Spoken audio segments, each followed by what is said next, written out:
that went down today. Because this is, I guess, a little bit more serious question mark of, like... Uh-oh. Yeah, I know, sorry.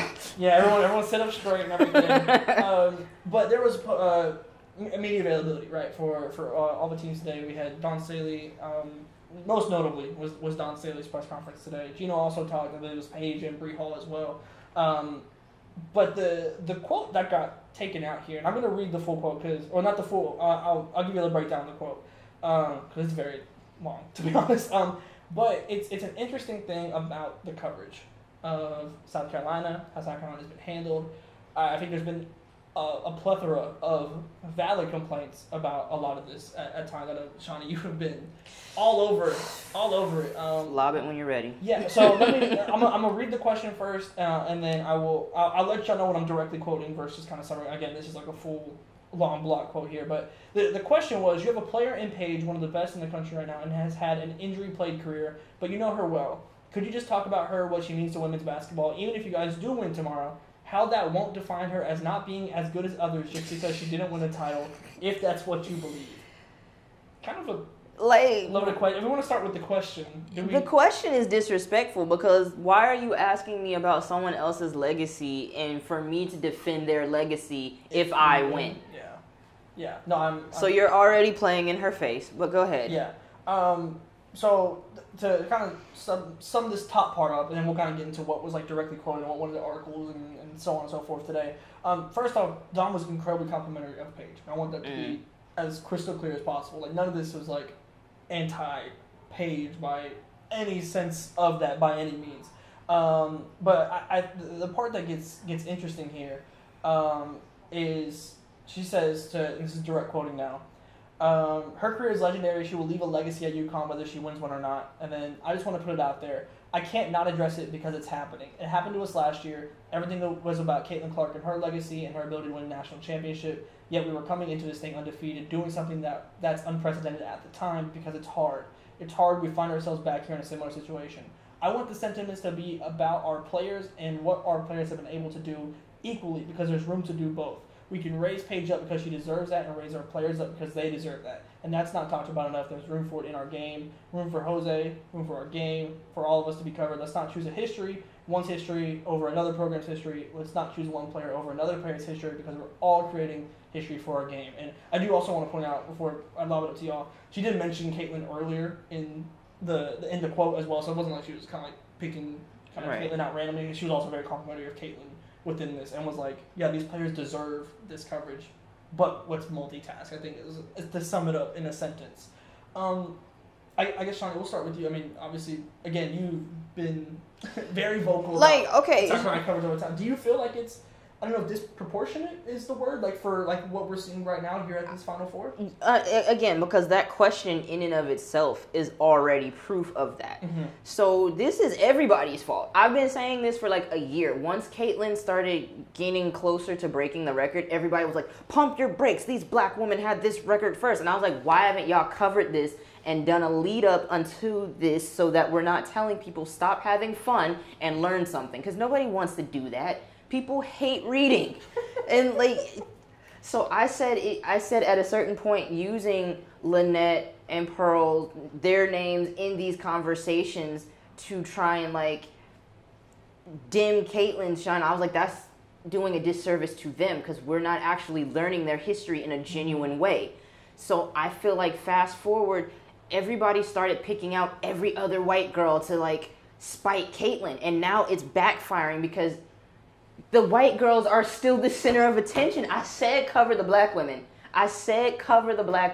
We cannot get hyper fixated on finding good white women and ally white women and this, I like this white.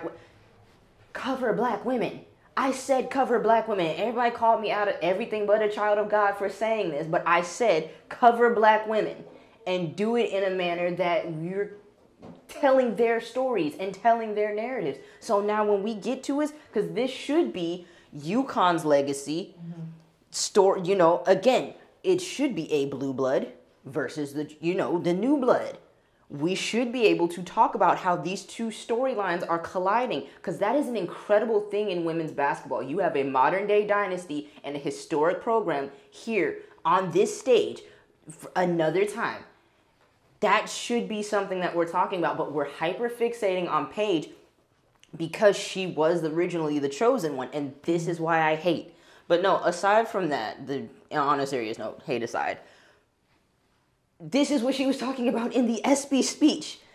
And this is what I was saying when she made that. Like, people were going to hone in on her saying that and not what she was actually talking about. So now we don't get the whole, like, oh yeah, Paige told us to, like, relax and cover other people and cover black women because they're disproportionately left out of the narratives, to now, like, Paige said this, Paige is a leader, Paige is on the forefront. And it's like, again, I don't have a problem with Paige as a person. Lovely girl. I think the storyline is great for her to get this championship. I don't want it to happen for obvious reasons. Just, you know, fair, like, but like, but like, just in and of itself, if everything had happened normally and this was playing out, I wouldn't have a problem with it. So I'm cool with that. But like, the way the media has now done this, like, one white girl at a time to elevate, we're here. And because everybody played into that last year, we have to find every good thing to now make Caitlyn the antithesis of that good thing is blowing up in our face right now. So, congratulations, everybody. Yeah, and I think kind of the last part of, like, from the public kind of perspective, the reason why this kind of quote, I feel like, really got circulated was because of an ESPN tweet covering the quote and covering the kind of dialogue around it, saying, and the tweet from ESPN says, Dawn Staley says narrative around Paige Beckers and her quest to win a title has overshadowed South Carolina's feats. That's not. And see, so here's the thing with that. ESPN has been playing in South Carolina's face for some years now.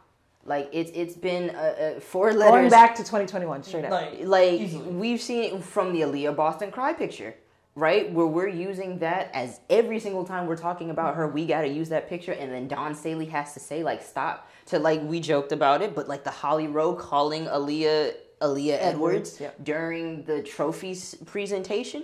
Like, stuff like that, into where we're seeing articles that were purposely rage baiting South Carolina fans because they know, like, there's a lot of us, we'll react, and we get the dialogue jumping. So I stopped, like, clicking certain things because I'm like, what's that mean? That's bait.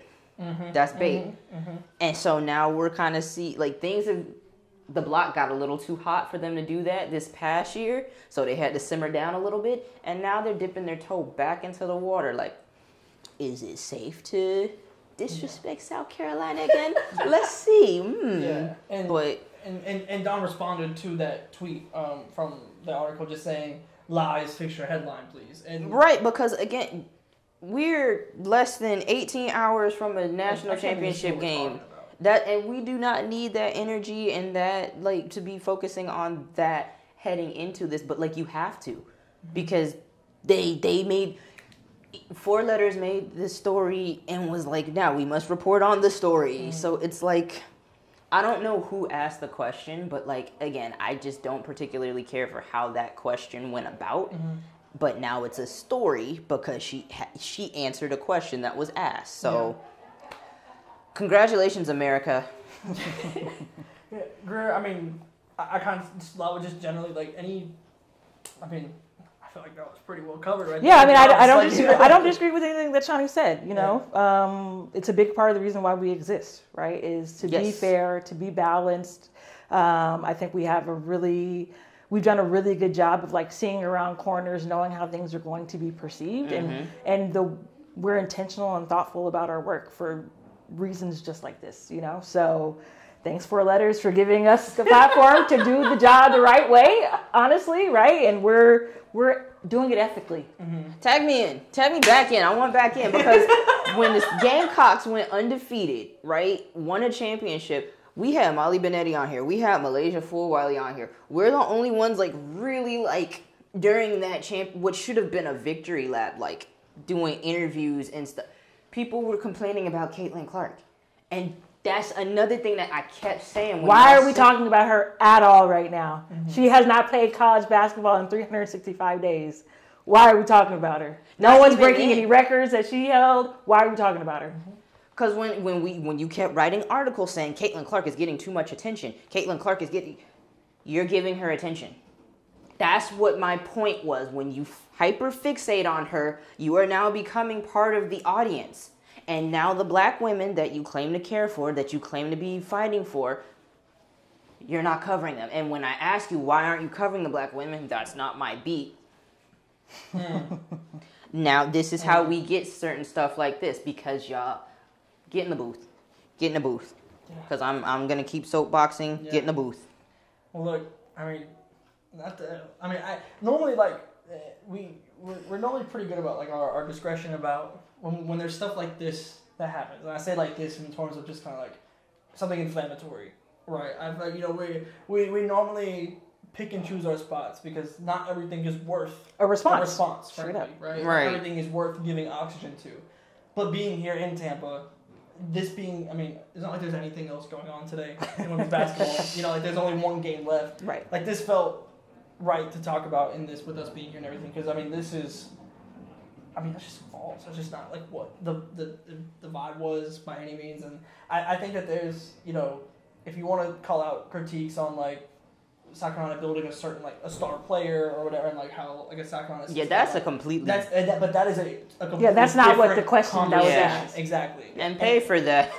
Yeah. Become a paid subscriber, and we'll discuss that with you personally. But that's the thing. Is like I think just from the very frankly minimal that I've kind of seen on the time, I think there's been a mix of kind of the conversations and the dialogue about those different things, and these are two very separate things. Media coverage of South Carolina, and maybe like the way that South Carolina builds stars, if that's how you want to word it. Two very different things, and not the same thing at all. And both can have different truths to it at different times. Exactly. And there is nuance to it, and that's what we provide and bring. So. But yeah, this felt necessary. Again, we don't normally hop on these things super often, but this felt necessary. So with that being said, if you want that legit hoops coverage here in Tampa, if you want some boots on the ground coverage here in Tampa at the Final Four, you know where we're at. Subscribe here, all across the board, all the socials, every platform you can think of. We're pretty much on now, posted stuff. Like we're continuing to expand on that. NoCapSpaceWBB.com, of course. Whether you're a free subscriber or if you're a paid subscriber in our Ball Knowers tier, it all goes to getting us to places like this. To be here at our first Final Four is genuinely very cool. And of course, our friends at Home Field sponsoring this bet. It's jacket, you know what I'm saying? Like, you know, we got the shirt on too here today, but you know you're going to want to be around and see what happens to the loser of this bet, whoever that may be. So make sure you're tapped in here on YouTube so you're not missing out on tomorrow's post-game coverage. Again, we'll have interviews just like we have been this entire tournament. We'll have boots on the ground. Sean's been phenomenal getting the interviews and everything from Birmingham back. Come on now. So make sure you're tapped in across the board, and we'll see you next time.